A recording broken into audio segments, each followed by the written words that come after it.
Thursday, March 31st, 2022. Thanks for joining us. I'm George Gerbo. Russian forces have resumed their bombardment near Ukrainian cities despite pledges just a day earlier to scale back violent military operations. Guy Taylor, Jeff Murdoch, and Mike Glenn report the Russian shelling and intensified assault on other parts of Ukraine tempered optimism about any progress in bilateral peace talks that began on Tuesday and were slated to continue through the week.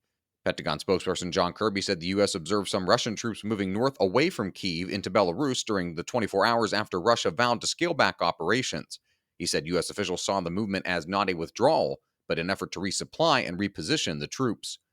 President Biden announced the United States would provide an additional $500 million in aid to Ukraine to boost the country's struggling economy. That brings the total announced American funding to more than $2 billion since the start of Russia's invasion. An interim report from Republicans on the House Select Committee on the Coronavirus Crisis says that the Centers for Disease Control and Prevention allowed the American Federation of Teachers to help write COVID-19 guidelines for schools. Susan Ferricchio reports the report found officials of the union wrote key portions of the CDC's February 2021 guidelines for when and how schools should reopen. The AFT resisted a return to in-person learning with warnings that schools lacked adequate measures to prevent coronavirus transmission.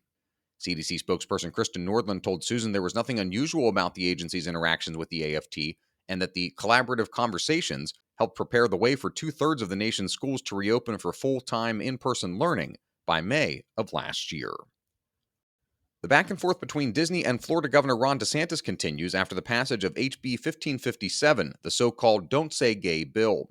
Valerie Richardson reports after DeSantis signed the bill on Monday, Disney released a statement saying the legislation should have never been passed and should have never been signed into law.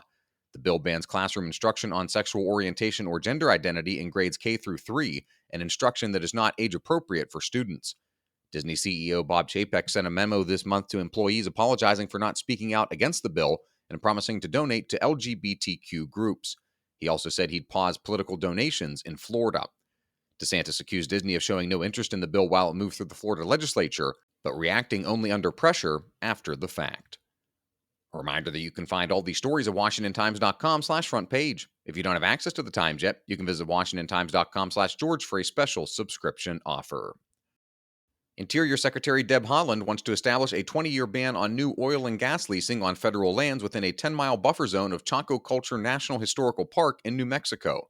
Valerie Richardson reports the proposed withdrawal of more than 350,000 acres wouldn't apply to privately held lands. Given that the region is a checkerboard of public and private property, the measure effectively would strand mineral resources on lands allotted to Navajo families. According to the Navajo Nation, 53 individual Indian allotments have been leased within the proposed 10-mile buffer zone around the park.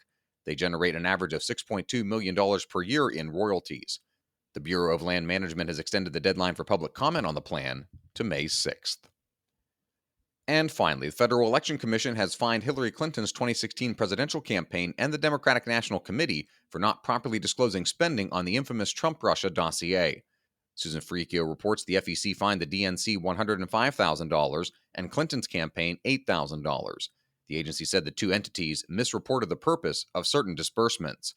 The dossier played a key role in instigating the FBI to investigate former President Trump on accusations that he colluded with Russia to win the 2016 election. Investigations over the years have discredited many of the allegations in the dossier. Find all of today's front page stories at WashingtonTimes.com/front page or on the Washington Times app, and find us on any major podcast platform. Just search Washington Times in your favorite podcast app. You can also find us on Twitter and Instagram at Wash Times for breaking news, sports, commentary, and more. For the Washington Times, I'm George Gerbo.